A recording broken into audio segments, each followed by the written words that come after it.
Saya baru keluar membesuk mereka di bawah tanah tadi itu, ruang bawah tanah, ditahannya di sana. Saya naik ke lantai 15, sampai di sana nunggu, kemudian diurus, kemudian dikabarkan katanya penyidiknya ke Surabaya. Kan penyidik tidak satu, saya lihat di surat itu kan sampai 40-an. Bawalah ijazah asli Bapak Jokowi ke pengadilan. Kalau Bapak Jokowi tidak sempat karena sibuk kepala negara yang luar biasa, boleh kasih kuasa, tapi tanda tangan basah. Jangan nggak ada tanda tangannya. Kemarin dari kejaksaan bilang belum ada konfirmasi pemberian kuasa. Ya, kalaupun ada nanti substitusi. Bagaimana? Assalamualaikum warahmatullahi wabarakatuh. Saya Egy Sujana, advokat atau lawyer atau pengacara dari Gus Nur dan Bambang Tri. Saya baru keluar membesuk mereka di bawah tanah tadi itu, ruang bawah tanah, ditahannya di sana. Kemudian saya menghadap ke lantai 15, tempat cyber crime, ya, cyber crime. Jadi saya temui penyidik, saya telepon nggak diangkat atau mati lebih tepatnya HP-nya. Saya naik ke lantai 15, sampai di sana nunggu, kemudian diurus, kemudian dikabarkan katanya penyidiknya ke Surabaya. Kan penyidik tidak satu, saya lihat di surat itu kan sampai 40-an. Itu satu pun nggak ada yang bisa nemuin kita. Nah, ini perhatian buat Kapolri, Kabar Eskrim, Propam juga, kinerjanya begitu loh. Ini kan harus pelayanan, rakyat itu harus dilayani, diayomi, dilindungi, tribrata, ya. Juga presisi dari Pak Kapolri yang luar biasa, bagus itu. Tapi kita di lapangan ngadapinya kayak begini, gitu loh. Ketika juga besok, hak untuk bicara sama istri lewat telepon nggak bisa, karena telepon harus disimpan. Saya bilang pakai handphone saya, nggak boleh gitu. Ya sudah, nggak bisa lagi. Nah itu sekarang hak-hak ini perlu dipahami. Maka dalam kesempatan yang baik ini, saya akan ajukan surat resmi, tapi lebih baik juga lewat saya punya YouTube, ya. Ada Egy Sujana Channel, ada People Power, ada Mimbar Tube dan lain sebagainya, untuk menyampaikan mudah-mudahan sampai ke Kapolri dan Kabar Eskrim, juga LPSK. Karena ada dua hal yang ingin saya sampaikan. Yang pertama, studi kiranya kasus Bambang Tri ini kan tentang ijazah palsu dan koridornya itu hukum perdata. Jadi sebenarnya nggak ada urusan dengan polisi sebenarnya, tapi tetap ditahan karena urusan lain, katanya penistaan agama. Agama yang mana? Nggak bisa dijawab. Islam. Kalau Islam mubahalah nggak ada masalah, itu memang ajaran Islam. Jadi saya komplain untuk Bambang Tri ini dan Gus Dur, mestinya setidaknya ada penangguhan penahanan. Tolonglah. Saya ajukan penangguhan penahanan, studi kiranya hak hukum yang dimiliki oleh tersangka ini diberikan oleh pihak kepolisian. Kalau taat kepada KUHP, Kitab Undang-Undang Hukum Acara Pidana. Karena menurut juga peraturan Mahkamah Agung nomor 1 tahun 56, adalah perkara perdata, ada pidana, maka tolong perdata didahulukan. Pidana bisa dikesampingkan karena menyangkut hak kepemilikan, apakah tanah, apakah surat-surat, dan konteksnya dalam ini ijazah. Itu hak properti yang dimiliki oleh si Bambang Tri.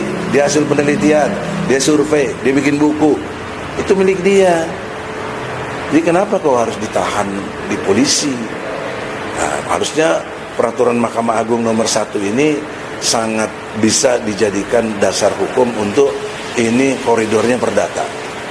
Nah, oleh karena itu, pertama saya akan ajukan tadi dan sekarang lewat YouTube ini, tolong Pak Kapolri, Kabar Eskrim, Propam dan siapa yang terkait di sini, Karawasidik juga ya, sudi kiranya dilakukan penangguhan penahanan. Ya, nah ini hak kami. Karena sudah lebih dari 1 kali 24 jam ditahan. Jadi sudah dianggap kalau pemeriksaan itu sudah memadai. Dan kita punya hak untuk ajukan itu. Yang kedua, kepada LPSK, ini kan jadinya saksi dan sekaligus korban. Saya minta perlindungan saksi dan korban. LPSK, Lembaga Perlindungan Saksi dan Korban. Tolong perhatian, saya nggak tahu siapa ketuanya. Insya Allah surat menyusul untuk disampaikan supaya ini di bawah perlindungan lembaga saksi dan korban. Ya, karena menyangkut kaitannya ijazah seorang yang sangat berpengaruh, yaitu Presiden Jokowi. Jadi Presiden Jokowi dengan hormat juga harus taat hukum. Tolong tanggal 31 sudi kiranya datang, supaya clear masalah ini. Case close. Saya ingatkan, case close. Tutup kasus ini dengan cara bawalah ijazah aslinya, SD, SMP, SMA. Ya, kalau universitas kita nggak gugat. Nanti kalau dia mau memberikan penjelasan boleh, ya, dengan gugatan intervensi. Tapi di bawah sumpah, nggak boleh bikin keterangan tidak di bawah sumpah. Karena konsekuensi hukumnya kalau sumpah Anda palsu, Anda kena 7 tahun. Ya, harus dimengerti itu. Jadi karena itulah dalam kesempatan ini sudi kiranya ya untuk tanggal 31 baik Bapak Jokowi yang terhormat ya silakan datang, dan Bambang Tri juga boleh datang dong, jangan ditahan. Nah, ini saya maksudnya penangguhan penahanan untuk tinggal tanggal 31. Dan saya sudah omong waktu di sidang kemarin ya tanggal 18 kepada Majelis Hakim supaya Bambang Tri bisa dihadirkan karena dia prinsipal sebagai penggugat. Nah, ini ilmu hukum, tidak ada like and dislike, betul-betul karena penegakan hukum. Nah, oleh karena itu, sisi lain saya selalu mendasari argumentasi saya dengan Al-Quran. Kenapa? Karena Al-Quran itu menurut surat Al-An'am ayat 114, 115, 116. Pertama, Al-Quran itu rinci. 2, Quran itu benar. 3, Quran itu adil. 3, Quran itu sempurna. Sempurna Quran itu. Ya. Nah, 116-nya menerangkan kalau kamu ikut kebanyakan orang, maka pendapat kebanyakan orang itu sesat. Saya ingat teori demokrasi. Kebenarannya diukur dari N+1. Suaranya berapa? 70 misalnya. Kalau yang milih dia atau suara yang diukur benarnya itu 60, berarti yang 10 pasti kalah. Gitu. Walaupun yang 10 itu sebenarnya benar. Gitu. Maka itu ada di Quran. Surat Al-An'am ayatnya 116. Apa kaitannya dengan ijazah palsu ini? Semua orang menyatakan kaitannya dengan Bambang Tri. Ini mungkin orang gila. Tadi juga saya dapat info seperti itu. Atau Gus Nur diyakinkan ini orang gila. Kalau dia dinyatakan gila, Bambang Tri kasus close katanya. Waduh, kalau dia orang gila kan udah pernah buku pertamanya. Jadi bagaimana gitu? Dan ditahan. Kalau dia dekat orang gila, kenapa dulu ditahan sampai 3 tahunan lagi? Aduh, gimana sih?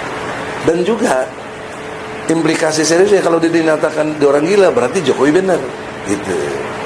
Padahal mekanisme pembuktian tidak begitu. Kan yang dipersoalkan ijazah asli. Bawalah ijazah asli Bapak Jokowi ke pengadilan. Kalau Bapak Jokowi tidak sempat karena sibuk kepala negara yang luar biasa, boleh kasih kuasa, tapi tanda tangan basah. Jangan nggak ada tanda tangannya. Kemarin dari kejaksaan bilang belum ada konfirmasi pemberian kuasa. Ya, kalaupun ada nanti substitusi. Bagaimana substitusi? Yang digugat siapa? Ya, jadi tolonglah mengerti hukum, jangan pura-pura tidak mengerti atau sabotage. Sisi lain, saya masih punya keyakinan. Sisi lain, apa yang Jokowi lakukan itu benar, karena bisa jadi Jokowi punya ijazah asli. Yakin saya. Sisi lain, tapi keyakinan saya tidak punya nilai kalau Jokowi tidak datang. ke pengadilan atau mau diwakili, menjadi penjelasannya oleh yang mewakilinya, ya. Nah, baru nanti di situ ada proses pembuktian, ya, setelah di cross check. Nah, maka logika berikutnya secara hukum, sekarang saya yakin dengan Bambang Tri karena dia menyatakan itu palsu. Nah, dan Bambang Tri bahkan sudah ditangkap, dan Bambang Tri sudah bikin buku. Kan sebenarnya gampang dibantah, bukunya dibantah nggak bener, dan ijazah palsunya dibantah dengan ijazah asli. Case close, kasus tutup. Jokowi menang jika Jokowi mampu menghadirkan ijazah aslinya. Jadi saya tidak perlu Jokowi, saya tidak perlu Bambang Tri lagi, tapi dalam konteks pembuktian Bambang Tri sudah ajukan dalam bukunya ijazahnya palsu, dan yang belum Jokowi membawa ijazah aslinya. Jadi saya kira begitu, ya. Jadi jangan terus dialirkan, ditekan klien kami jadi orang gila gitu. Itu nggak benar juga begitu kok, jadi orang gila, ya. Kemudian yang terakhir konteksnya lagi bahwa kehidupan yang kita harapkan ke depan dengan suasana Undang-Undang Dasar 45 Pancasila yang kita yakini sebagai dasar negara kita, aturan main kita, tolonglah ditaati. Terutama pasal 27 ayat 1. Setiap warga negara berkesamaan kedudukannya dalam pemerintahan dan hukum tanpa kecuali.